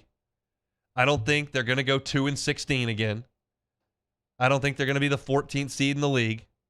I think they're going to be around the 10th team in the league. I think they're going to win 6 league games. But they've got to play better than they did. And I think they will. And there are going to be days where this team does knock down a ton of shots, like they did in the exhibition, like they did in the opener. And there's going to be nights when they don't make shots, and this is likely going to be the result. Because it's not going to be a great defensive team. It's not going to be, in my opinion, a great rebounding team. They've got their issues handling the ball. They're going to have to depend on their shooting. And when that fails, there's your result. So very, very disappointing night for Matt McMahon, but they get an opportunity to get back at it again on Thursday. 104.5 ESPN Baton Rouge and Citizens Bank and Trust invite you to bling in the holidays. Register today at 1045ESPN.com to win $10,000 custom piece of jewelry handcrafted by Stuart Selassie himself. Bling in the holidays with Citizens Bank and Trust, Selassie Jewelry, and 1045 ESPN Baton Rouge. Got 30 minutes left to go here. Thanks for hanging out with us. It's a Monday edition of The Hunt Palmer Show. You are now listening to The Hunt Palmer Show. I know one thing. Santa Ma and Dutchtown had well-fed football teams on Friday because the Jersey Mikes, Highway 30, and Gonzales fed those two squads before their playoff games. I was in there for lunch on Friday. Just a fantastic product in there. I'm telling you all the time, I love the bacon ranch chicken cheesesteak, but I think I've converted to the cold sandwiches. That original Italian that I got on Friday with the capicola, prosciutto, ham, salami, pepperoni, provolone. I got a little mayo and some lettuce. It was fantastic. And get some catering orders from Jersey Mike's. They do a great job with that. They can do box lunches like they did for the football teams. They can do boxes of 12 wrapped subs.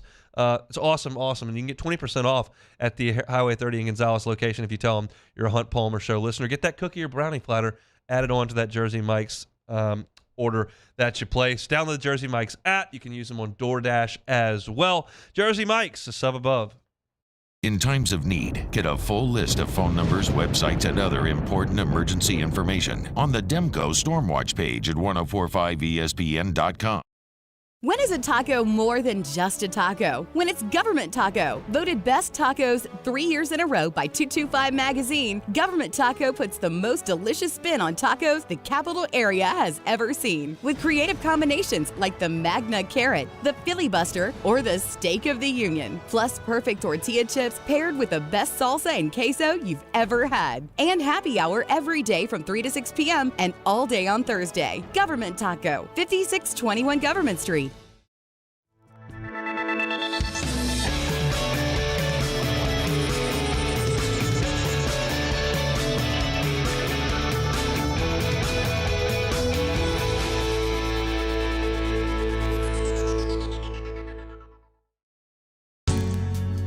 Was a humid day, barefoot children play, looking for that summer shade. Time just slips away. Oh, Louisiana, some kind of hold on me.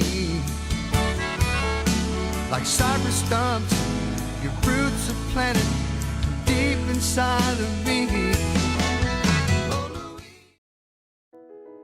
I've been doing business with Luba for 25 years. They're dependable, trustworthy. It's just the attention to detail with our clients. Our folks have years and years of experience. They're highly trained professionals. But many companies have that asset.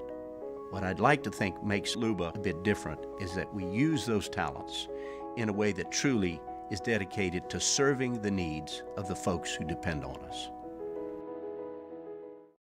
Dylan Cruz here to tell you about Six Rings Baseball and Softball Camp. If you live on the North Shore and play ball, go to Six Rings Camps with former LSU assistant coach Dan Canaveri. His knowledge is second to none, and your child will improve and have fun doing it. Camps were held at Coquille Park and Six Rings Academy in Covington with 4 sessions over the summer. Full day and morning only sessions are available from ages 7 to 13. Go to sixringsbaseball.com or call 985-206-9096.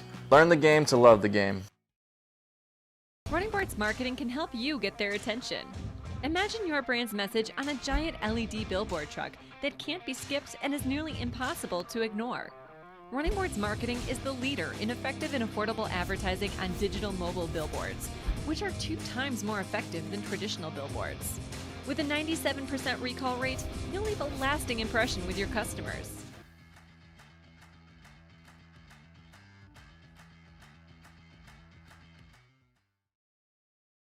At Relief Windows, we're more than windows. We're windows, doors, hardy plank, and vinyl siding. But our number one product is always Sandegriff, join us for the Tuesday edition of Live at Lunch. We're at Mike Anderson Seafood, Wesley at Nicholson. Live at Lunch, 11 a.m. weekdays on 104.5 ESPN Baton Rouge.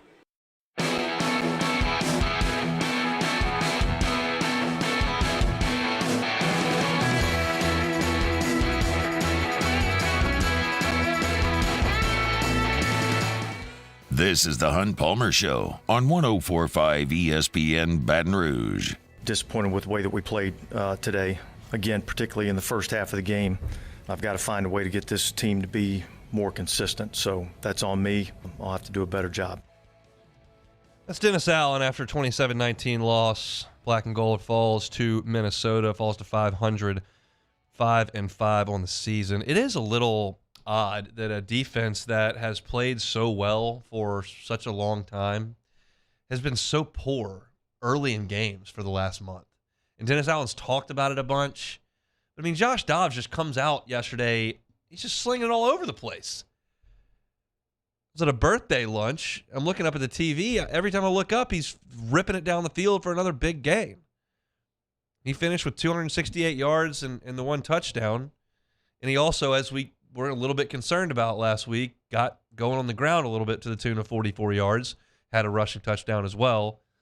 And the Vikings just kind of took whatever they wanted in the first half. Now, the Saints figured it out, and they got themselves back into the game in the second half, but the hole was too big. And it's just it's odd because we think the defense is good, and it does play good for half the game, but the first half of the game, they're just getting carved. And Hawkinson was all over the place yesterday, 11 catches for 134 yards and that touchdown. They targeted TJ Hawkinson 15 times in the game. And while they don't have Jefferson and they don't have Cousins, they pivot to their best player and make that work. And to me, the Saints got away from what they've done really well the last couple of weeks, and that's Taysom Hill. So there are issues on defense. There's issues on offense. It's not a good product right now. They did get a couple of wins against bad teams, and they go on the road and didn't play well. But Dennis Allen was asked after the game, like, what's the biggest issue facing your defense? Our inability on first and second down to do a better job of getting them into third and longer situations. We're allowing too many first and second down conversions, not forcing enough, third downs early on in games. So struggled again with the quarterback today. We had some opportunities to get him on the ground. We didn't cash in on those opportunities. We had some guys that were spying him, and he made some plays. Just tough scene. Now, what about the lack of using Taysom Hill, who in the game had 1 carry for 6 yards? This is a guy who's been your running game for a month, and they went away from him. So why? When you get down like that so early in the game, it really limits a lot of things that you want to try to be able to accomplish in a game. And so we got to be better defensively of keeping the score down, in the game, in the early part of the game, so we can have what we have as our game plan going in offensively. You kind of get out of it probably by the early part of the second quarter, just because you're now chasing points. There's an element of truth to that you don't want to bring in a wildcat quarterback basically when you're down 24-3. Like, I get it, but it's 3 touchdowns. You're going to get the ball 3 times. Do whatever you think's best to try to score touchdowns when you get those drives in the second half, and Taysom has been that. And it's not like Derek Carr is out there going to be trying to make really deep throws. He's a more conservative guy, so either way, just use Taysom. Yeah, and look, Carr is super conservative and checks it down a ton, and then he obviously goes out of the game with a concussion and shoulder issues, and you bring in Jameis, and he's not conservative at all. He's letting that thing go, and he's getting it down the field, and he created some plays and made some really impressive talent plays, but he also had your two turnovers, one of which was just inexplicably bad off his back foot, totally off target, forced coverage, like the full Jameis Winston experience there. It just a disappointing loss for the Saints for sure. There is some information on the injury front from the Saints. I'm quoting Mike Triplett here with New Orleans Football. And I'll just read his tweets. Some good news, bad news on Saints injury front from Dennis Allen. Said Derek Carr's right shoulder checked out fine today, so he's all good. So it sounds like after the bye week, Derek Carr should be ready to roll. But Michael Thomas and Marshawn Lattimore both had fairly significant injuries. Allen says not expected to be season-ending. I'm not going to get into the exact extent, but they'll both be rehabbing throughout the week. I don't see anything as being season-ending or anything like that, but we're still kind of going through second opinions and things like that. So that is what Mike Triplett had to say. Sounds like Michael Thomas and Marshawn Lattimore may miss some time, and that stinks. Now, the Saints secondary is pretty deep. You got Adebo, who's played very, very well. Alontae Taylor has been good. Tyron looks old when you watch him play. He kind of looks a step slow, and that's not totally shocking. We're talking about a guy who was playing his college football in 2011. We're in 2023. He's been in the NFL a decade, and he looks a little bit slow. But the Saints are still in first place. The division's still awful. Just terrible performance by Atlanta yesterday as they lose, and so you sit here, and we're still having the exact same conversations that, well, are they the best team in the worst division? Are they the best team in the worst division? Yeah, probably. Is there any way you could count on this team to go into the playoffs and put together consecutive strong performances to try to make any noise whatsoever? That's difficult for me to conjure up. I think that Matt will probably go a little bit deeper than I am on it this afternoon. I was listening to his post-game reaction yesterday when he was driving Drew to the mall, and he's just sick of the entire thing with Carr and Carmichael and certainly Dennis Allen. And that's the thing, is like, even when there's a ray of sunshine and they do have a good week, there's just not a lot of confidence that you're going to come back the next week and have another really solid game. You're letting C.J. Stroud beat you. You're letting Josh Dobbs beat you. And I know Stroud's had a really nice first year, and they beat the Bengals yesterday. But you continue to play teams that you feel like you should be better than, and the results just aren't there. And that, more often than not, is going to lend itself back to coaching. And so, yeah, I'd rather Marshawn Lattimore be out there, and I'd rather Derek Carr, the starting quarterback who you paid $130 million to, be out there on the field. But they're not, and injuries happen. You got to go out there and find a way to win. The Vikings are finding ways to win. They don't have Jefferson. They don't have Cousins. But they won 5 games in a row because they're prepared and they execute and they find a way to make plays late in games when they have to win, and the Saints don't do that consistently. They just don't. And I thought that going away from Taysom Hill was a mistake yesterday. And I don't know what to make of the fact that the defense can't get off the bus. Still good in the third quarter, still solid in the fourth quarter, but can't figure out a way to get stops early in games when teams are going to what they've had scripted all week. And that's something they've got to figure out as they get to the bye. You get to the bye, and you look at what the schedule holds, and it's still more not great. I mean, that's just the reality. You just don't have – there's not a stretch on this schedule that I look at and go, oh, this is where they're really going to get chewed up and spit out. It's just a lot of mediocre. It's at an Atlanta team that can't get out of its own way. Yes, the Lions are very good. It's a home game. You'll play them on the 3rd of December. But then you've got the Panthers, who are awful, the Giants, who might be worse, the Rams aren't any good, you're at Tampa, who's falling apart, and you've got Atlanta, who's, again, can't get out of their own way. So, like, there's only one more good team on your schedule. It's the Lions, and it's a home game in a couple weeks. Everybody else stinks. So it feels like we all know where it's headed, the same place we thought it was headed back in August when we said, yeah, they're probably going to win 8 or 9 games and get bounced in the first round. And it feels like that's where we're headed. They're right on track to go 8 and 9 or 9 and 8. That would probably be good enough to get it done, and you probably won't win a home playoff game. So, it's one step forward, one step back, and you stay right where you were.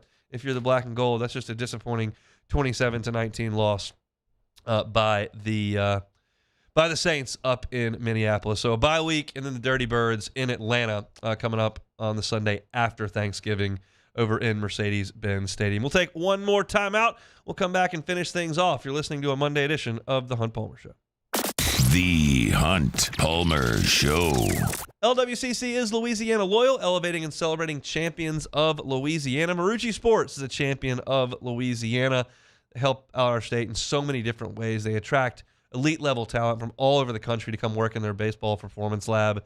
They have people come in from all over the country to spend tourism dollars here in Louisiana with the Marucci World Series each and every July.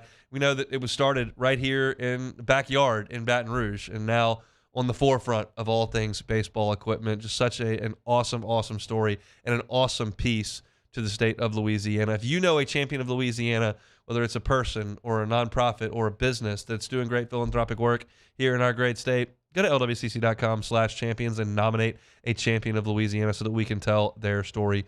Marucci Sports is a champion of Louisiana. LWCC is Louisiana loyal. Our listeners fire off their opinions on the jimsfirearms.net hotline at 499-1045. Keep listening for your next chance to shoot us your thoughts with the jimsfirearms.net hotline on 1045 ESPN Baton Rouge. His name was King. He had a horse along the countryside. I saw him ride. One day they found him. Gulf Coast Bank and Trust is giving our customers the power to bank anywhere, anytime during this challenging event. And we're right there with you. Our mobile banking app is a smart way to manage your money and time. Gulf Coast Bank and Trust, the bank that cares about you.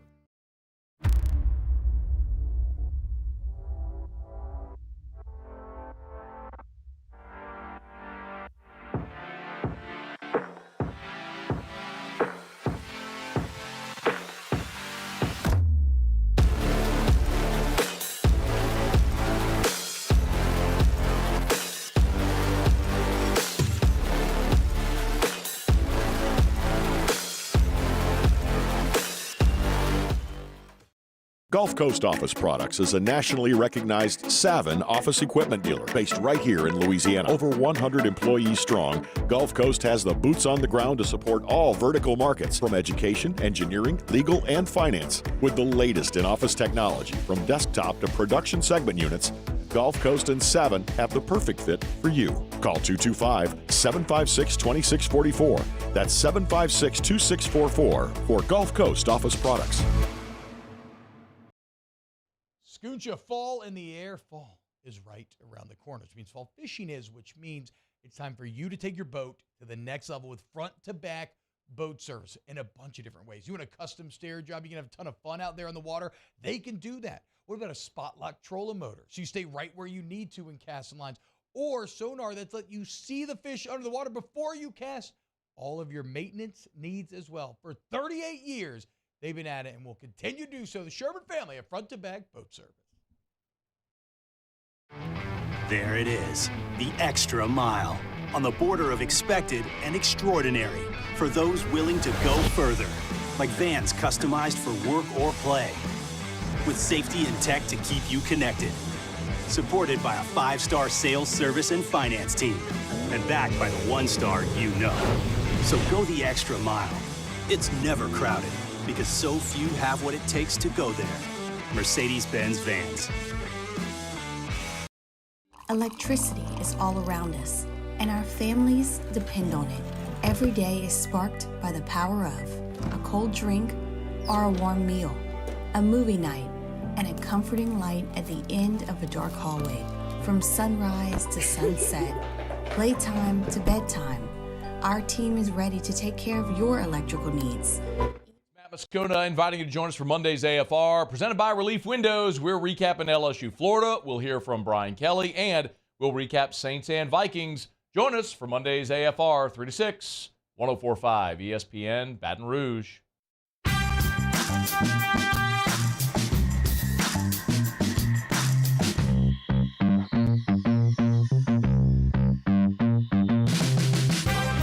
This is the Hunt Palmer Show on 104.5 ESPN Baton Rouge.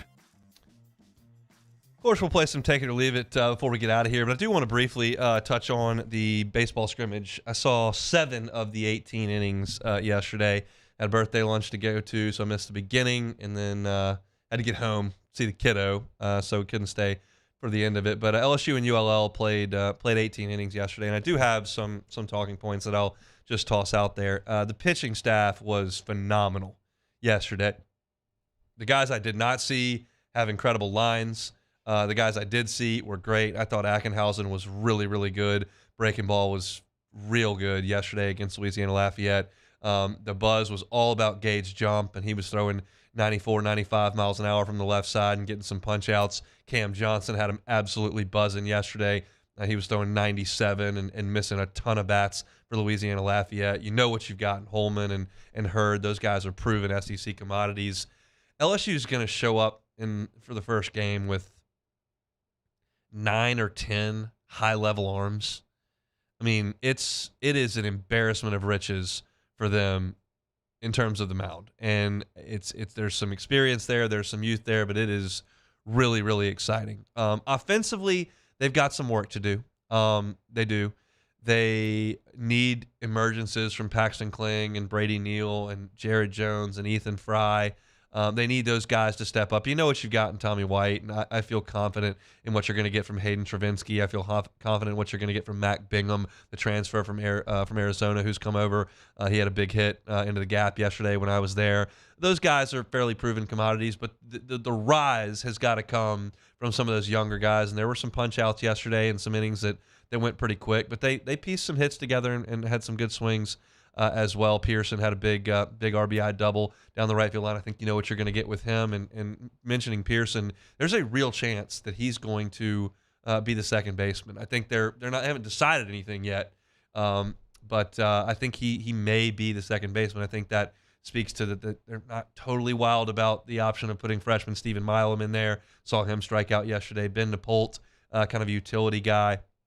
I don't know if they want to put him at second base. Pearson has a potential to be there. Sounds like Braswell's going to be the shortstop, but I think Pearson may well be the second baseman, which would free up an outfield spot. I would anticipate that would likely go to Ethan Fry, but maybe Ashton Larson, maybe Zeb Ruddle.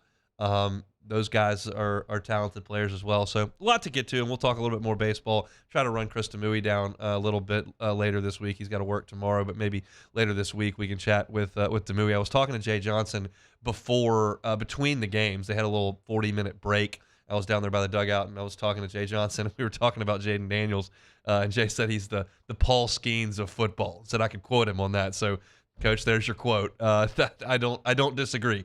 Jaden Daniels is quite good.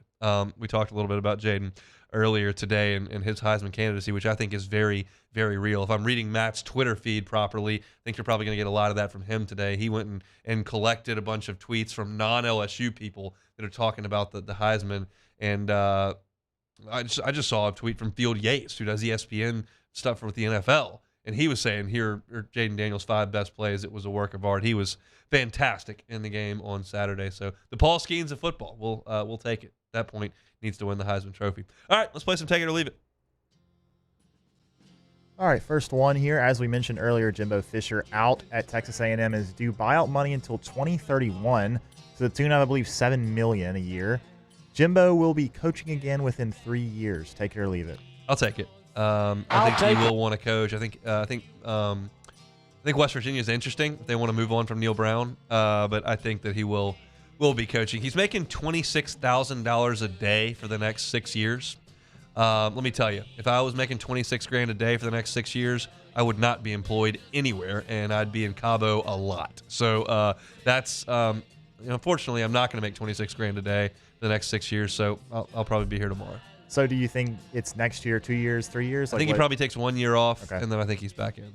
All right, next one here. The Cleveland Browns completed a 14-point comeback win in the fourth quarter over the AFC North leading Ravens in Baltimore, and they're only a half game back now in the AFC North. The Browns are legit AFC contenders. Take it or leave it. I'll leave it. The defense is legit, and they've found a way to get some wins with a shoddy offense. I don't want to trust them for 3 weeks in the playoffs, but for 3 hours, they are no fun because that defense is really, really good. They somehow own the Bengals every single year, but now they're playing good defense against everybody. And I was happy to see that one because the Bengals let one get away, had a really bad drop by Tyler Boyd in the end zone, and then Houston goes down there and gets the field goal to win it. But with the Browns beating the Ravens, didn't hurt quite as bad for my Cincinnati Bengals. The Astros announced their new manager will be former bench coach Joe Espada, who's been with the team since 2018. The Astros dynasty will roll on with Espada. Take it or leave it. Look, I'll take it. They've just been remarkably consistent, and I don't think it's Dusty Baker that had the secret sauce. I think he's a very accomplished manager, a very successful manager, and one that has a World Series to his name now. We won't talk about 2003. That hurts to my core. But I don't think that he was the guy. I think it's Altuve, it's Bregman, and it's the pieces they put around him. Yordan Alvarez, and they lose Springer. Doesn't matter. They lose Verlander. Didn't seem to matter. They lose Correa. Doesn't matter. Like they've done an awesome job of developing. They've got company because there's some teams out in that division that are good. Obviously, the world champions are in that division, but I think they'll be just fine. All right, last one here. Playing 18 holes and not losing a ball. Take it or leave it. I'll take it. I'll take it. Look, that's a dream. I don't do that very often, but that's my game. Like I'm not a super long hitter. I'm not a very aggressive player. I don't like a lot of birdies, but I do try to keep it between the buoys. That's if you can just avoid penalty strokes, you're gonna have a pretty good score. So yeah, I would take it. That's awesome. Do you have that in your bag? That is what happened to me on Saturday. How many balls do you usually have in your bag? I usually keep at least. I mean, I always have a bunch. I usually keep like 9 or 10. You never know. I mean, I usually have at least 9 or 10 just because I have room for it. It's not like I don't. It's not like I can't have that many balls in my bag. Have you heard the story of Tiger Woods and Steve Williams at Pebble? Pebble, yeah. He had one ball left. I mean, 18. on 18, he had snapped one in the water already, which I did on the 18th at Pebble. Had just the round of my life going at Pebble Beach. Like I felt like I was walking on clouds. I couldn't miss a shot at Pebble Beach, and I get to the 18th hole and just snapped it right in the water. But for those who don't know the story, Tiger Woods was practicing putting at the 2000 U.S. Open in his hotel room, and Stevie was there, and it was time to go to the course, and Stevie forgot to pick the balls up off the hotel floor. So they went to restart their round on the back nine because they had been delayed for weather, and Tiger snap hooked a ball in the water, and Stevie went into the bag and then realized that he didn't have any more. He's down to his last golf ball. And if Tiger hits that one in the water, they're disqualified from the U.S. Open. That he won by 100 shots. He said that's the most nervous he had ever been in his life watching a player that he was caddying for hit a shot, because if Tiger hits that in the water and loses the ball, they're out of the golf tournament. And he did not. He finished the hole. But the question for Stevie's like, do I tell him this is the last ball, or do we just let it be? And he just let it be. I mean, I wonder if Tiger would have fired him if he'd have ran a golf ball. I think so, probably. I don't know how he doesn't. I mean, that's a major he doesn't win. Yeah. Literally. And he won it by a million shots. Yeah, it wasn't even close. Where he hit the shot on number 6, and I think it was Maltby on the course that it's just not a fair fight. He hit that 7-iron up the hill out of the rough up there to 15 feet for eagle. So I playing around with one. What'd you shoot? I shot 6 over. I played 18 holes We played a 4-man scramble, or sorry, 2v2 4-man scramble on the front 9. So, Okay. I mean, I still hit every shot on the front 9. I just didn't play. And then on the back 9, I played solo by myself. Shot 6 over on the back 9 by myself. Yeah, not a bad effort there. One golf ball. That's an affordable round and a solid round. Yep. Everybody happy at that point. All right, that'll do it for a Monday edition of the Hunt Palmer Show. We open things up talking LSU in Florida, specifically Jaden Daniels and his chance to win the Heisman Trophy. I asked Denton Day at 1:30 from SiriusXM's College Football Overtime if he thought Jaden Daniels would win the Heisman. He said that he did, and I think that's the consensus with just about everybody that we have talked to. At the end of the hour, we talked about the firings in the SEC, Jimbo Fisher and Zach Arnett, and where I think those two programs go from here. A lot going on in the second hour. Talked about the SEC games over the weekend. LSU basketball's tough loss to Nichols, as well as the Saints faltering to the Vikings on Sunday. And then I've talked a little baseball in this segment. Missed any of our show, as always, you can catch it on demand. 1045ESPN.com's on-demand tab. All of our shows are archived there each and every day. You can catch Off the Bench, Live at Lunch, Hunt Palmer Show, AFR, all of it, 1045ESPN.com, or any of your platforms that you use for your podcast audio, Spotify, Google, Apple Podcasts, as well as on YouTube. We always appreciate it. Subscribe to our channels, Hunt on LSU and Hunt on Saints. All of your content, football-wise, is fed there each and every day. Makes things easy for you. Makes things easy for us. If you like, subscribe, rate, and review, we would certainly appreciate it. Moving forward into this week, looking forward to tomorrow's show. We'll have Glenn West of Go 24/7 with us. Have Sharice Ishak from WDSU talking Saints as well as the Pels. We'll talk a little bit more baseball this week as we get ready for Georgia State. If you missed this a little bit earlier, the A&M kickoff time has been announced. That'll be an 11 a.m. kickoff inside Tiger Stadium. So an early one after Thanksgiving in Tiger Stadium to finish off the regular season. All right, Matt's going to drive you home. Coming up next on After Further Review. We're back tomorrow, same time, same place. That's 1 to 3 right here on 104.5 ESPN Baton Rouge.